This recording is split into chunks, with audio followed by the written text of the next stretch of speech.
பேச்சு கலைக்கென்று உலகம் முழுக்க பல நாடுகள் சென்று அற்புதமாக பேசக்கூடிய சொற்பொழிவாளர் அருமை சகோதரி முனைவர் சுமதி ஸ்ரீ அவர்களை அரங்கம் நிறைந்த கரவொலியோடு வருக வருகன்னு வரவேற்கிறோம்.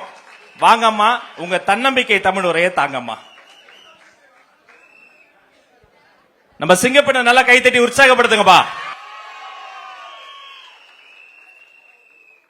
வணக்கத்திற்கும் போற்றுதலுக்கும் உரிய பல லட்சம் மக்களின் பாசத்தை பெற்றிருக்கக்கூடிய தலைவர் அவர்களுக்கும், அவர் நெஞ்சத்தில் குடியிருக்கும் தொண்டர்களுக்கும், இங்கே கூடியிருக்கிற அனைவருக்கும் என்னுடைய மிக பணிவான வணக்கம். பெரியோர்களே, எனக்கு தெரியும், நான் எதுவுமே பேசாம தலைவர் அவர்களின் பெயரை சொன்னாலே எனக்கு கைத்தட்டல் கிடைக்கும். ஆனால் தமிழரங்கத்தில் மாபெரும் ஒரு மேடையில் தமிழனின் பெருமையை சொல்வதை நான் கடமையாக கொண்டு பேச ஆரம்பிக்கிறேன். தமிழ் திருக்குறள் இருக்குல்ல, முதல் குறள் கவிஞர் அறிவுமதி சொன்னார், நாமெல்லாம் தப்பு பண்ணா வீட்டுல இருக்கிற பெரியவங்க சொல்லுவாங்க, 2 அடி கொடுத்தாதான் திருந்துவேன்.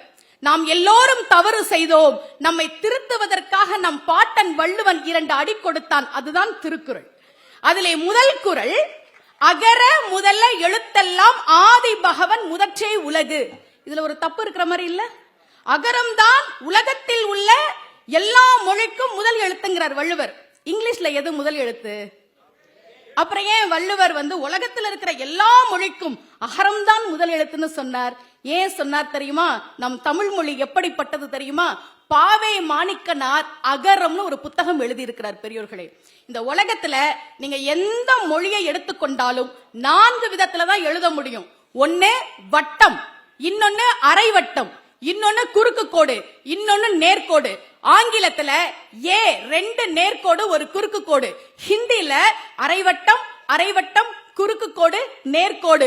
உலகத்தில் எந்த மொழியை நீங்கள் எடுத்துக்கொண்டாலும் நம் தாய் தமிழின் அகரத்தின் வடிவத்தில் தான் எழுதியாக வேண்டும் என்பதால் தான் பாட்டன் வள்ளுவன் சொன்னான், அகர முதல எழுத்தெல்லாம் ஆதி பகவன் முதற்றே உலகு.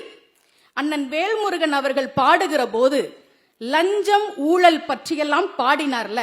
இதையே நான் குறிப்பிட்டு சொல்றேன்னா, ஒருவேளை இந்த மேடையில் பேசியதற்காக எனக்கு ஏதாவது பிரச்சனை வந்தால் அவர் பாடியதை தொடர்ந்து நான் சொன்னேன் என்பதற்காக, வேறு ஒன்றுமில்லை. பெரியோர்களே, கட்சியினுடைய உறுதிமொழியை நீங்கள் எடுத்தீர்கள். நெஞ்சிலே கை வைத்து இந்த நாட்டிற்காக தமிழ் மண்ணிலிருந்து உயிர் நீத்த தியாகிகளின் வீரத்தை என்னாலும் போற்றுவோம்னு உறுதிமொழி எடுத்தீங்கல்ல, என்னாலும் போற்றணும், நம் பிள்ளைகளுக்கு சொல்லணும். பெரியோர்களே, வருத்தத்தோடு சொல்கிறேன், மரபின் மைந்தன் முத்தையா ஒரு செய்தியை பதிவு செய்கிறார்.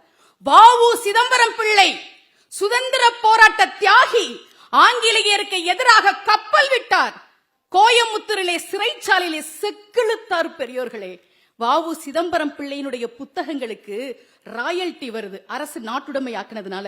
அந்த செக்க குடுக்கிறதுக்கு ஒரு அதிகாரி வர்றாரு.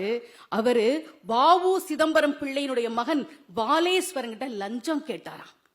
இந்த நாட்டிற்காக சிறையிலே செக்கெழுத்த, ஆங்கிலேயனுக்கு எதிராக கப்பல் விட்டு உயிர் நீத்த சுதந்திர போராட்ட தியாகியின் புத்தகங்களுக்கு ராயல்டி கொடுக்க லஞ்சம் கேட்ட நாடு சார் இந்த நாடு.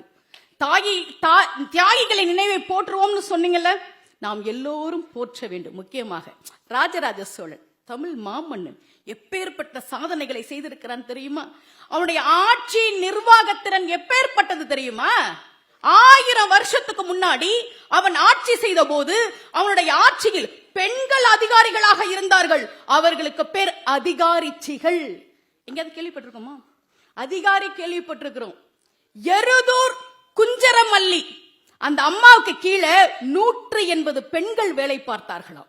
ஆட்சியில இருப்பவர்கள் எப்படி இருக்க வேண்டும் என்பதற்கு நம் தமிழர் காமராஜரைத்தான் உதாரணமாக சொல்ல வேண்டும். முதலமைச்சர் ஆகிறார் காமராஜர். பெரியோர்களே, மாபெரும் மேடை.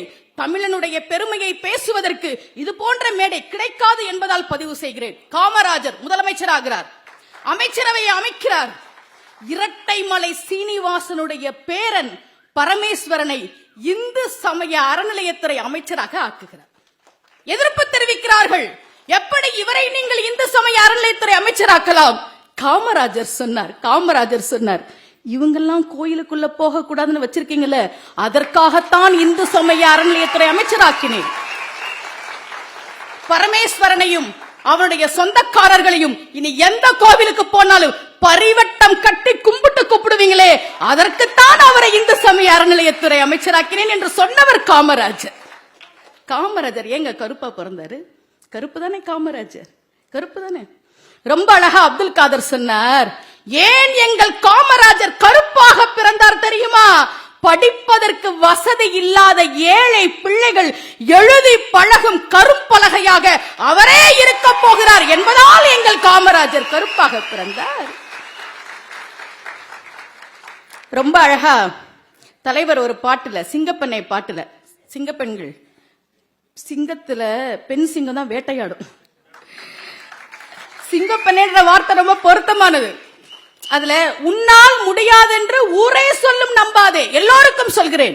ராஜ்மோகன் அவர்கள் என்னை அழைத்த போது சொன்னார், எங்கள் கட்சியில இருக்கக்கூடியவர்களுக்கு நீங்கள் தன்னம்பிக்கை உரையாற்ற வேண்டும் என்று சொன்னார். ஒரு செய்தி சொல்கிறேன், உன்னால முடியாது, நடக்காது, எதுக்கு வீணா, இப்படிதான் சொல்லுவாங்க, இப்படிதான் சொல்லுவாங்க. எத்தனை பேர் நம்மள கைத்தட்டி ஊக்குவிப்பாங்க? இல்லை, மனசுல வச்சுக்கோங்க. ஒரு சிங்கப்பெண்ணை உதாரணமாக சொல்கிறேன், வில்மா ருடால்ஃப் அந்த பொண்ணு பேரு. 5 வயசா இருக்கும்போது டபுள் நிமோனியாத கால் நடக்க முடியாம போயிடுச்சு. மருத்துவர் சொன்னார், உங்கள் மகள் நடக்க மாட்டாள், உங்கள் மகள் நடக்க மாட்டாள். வில்மா ருடால்ஃப் சொன்னால், டாக்டர் நான் நடப்பேன். உன்னால் முடியாது, டாக்டர் சொன்னார். ருடால்ஃப் என்ன பண்ணா தெரியுமா? சோவத்தை பிடிச்சிட்டு முதல்ல எந்திரிச்சு நிக்க ஆரம்பிக்கிறான், அப்புறம் மெதுவா நடக்கிறான். ஒரு நாள் அம்மா பார்த்துட்டு, பாப்பா நீ நடப்பியான்றாங்க. நான் ஓடுவேன் அம்மா. ஓடுவியா? உன்னால் நடக்க முடியாது என்று ஒரு மருத்துவர் சொன்னாரே, அவர் முன்னால் நான் ஓடுவேன். ஓட போறியா? ஓடி வந்து அந்த அம்மா சொன்னாங்க, என் புள்ள நடக்கிறா டாக்டர். டாக்டர் சொன்னார், அது அவள் உயிருக்கு ஆபத்து, அவள் நடக்க கூடாது. வில்மா சொன்னால், உன்னால் முடியாது, உன்னால் முடியாது என்று சொல்கிறீர்களே, நான் ஓடுவேன். எங்கே தெரியுமா?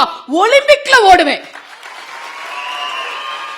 பெரியோர்களே, 1960ஆம் ஆண்டு ரோமில் நடந்த ஒலிம்பிக் பந்தயத்தில் நடக்கவே முடியாது என்று டாக்டர் சொன்ன வில்மா ருடால்ஃப் ஓட்டப்பந்தயத்தில் 3 தங்கப்பதக்கங்களை வாங்கினாள் என்பது வரலாறு.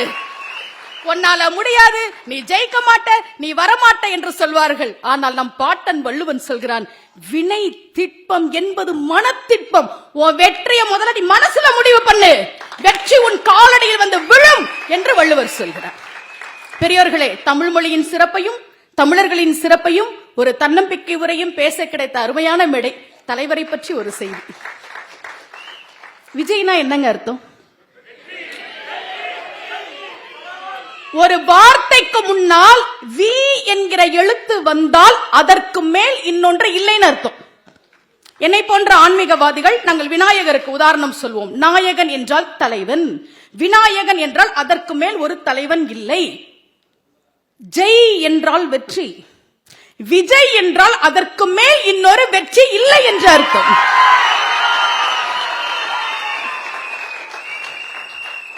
பெயரில் வெற்றியை வைத்திருக்கக்கூடிய தாங்கள், கட்சியின் பெயரில் வெற்றியை வைத்திருக்கக்கூடிய தாங்கள், எடுத்துக்கொண்ட அனைத்து முயற்சிகளிலும் எண்ணற்ற வெற்றிகள் உங்களுக்கு வந்து கிடைக்க வேண்டும் என்று வாழ்த்தி, இந்த வாய்ப்பை கொடுத்த அத்தனை பேருக்கும் நன்றி பாராட்டி விடைபெறுவதற்கு முன்னால், தமிழ் மொழியினுடைய சந்தம், எல்லாரும் முருகனை பத்தி பேசினாங்க. முருகன் அருணகிரிநாதருக்கு கொடுத்த அந்த தமிழ்ல ஒரு பாட்டுங்க, இது தமிழ் பாட்டு. இப்ப நான் சொல்ல போற பாட்டு எல்லாம் நம்ம பிள்ளைகள் மேற்கத்திய இசைதான் பெருசுன்னு நினைக்கிறாங்களே. இப்ப நான் தமிழ் பாட்டு சொல்லி முடிக்கிறேன் பாருங்க. துப்பாரப்பா டற்றை மொய்க்கால் சொற்பா விளிமு குணமோகம் துற்றாயப்பி டட்ரோலிற்றை சுற்றாமதன பிணித்தோயும் இப்பா வக்கா எத்தா சைப்பா டெட்ரே உலகில் பிறவாதே எத்தார் வித்தா ரத்தே கிட்டா எட்டா அருளை தரவேனும் தப்பா மற்பா டிச்சே விப்பார் தத்தாம் வினையை களைவோனே தற்காலிச்சோர் செற்றாய்மைப்போ தத்தாய் தனிகை தனிவேலா அப்பா கைப்பா லைப்போல் சொற்பா வர்க்காவதன தனிவோனே அப்பா நித்தா முத்தா சித்தா அப்பா குமர பெருமாளே. அத்தா நித்தா முத்தா சித்தா அப்பா குமர பெருமாளே. இதுதான் தமிழ். தமிழில் எத்தனையோ பெருமைகள் இருக்கிறது. ஐயா, நம்முடைய வ.உ. சிதம்பரம் பிள்ளையையும் நம் தமிழ் மன்னன் ராஜராஜ சோழனையும் காமராஜரையும் பேச கிடைத்த இந்த மேடை எனக்கு மிகப்பெரிய வாய்ப்பு. அதை பேச வாய்ப்பு கொடுத்த உங்களுக்கு என்னுடைய நன்றி. அரங்கம் நிறைந்த கைத்தட்டல் முனைவர் சுமதி ஸ்ரீ அவர்களுக்கு நன்றி. அம்மா வாங்கம்மா, தலைவர் கூப்பிடுறார்.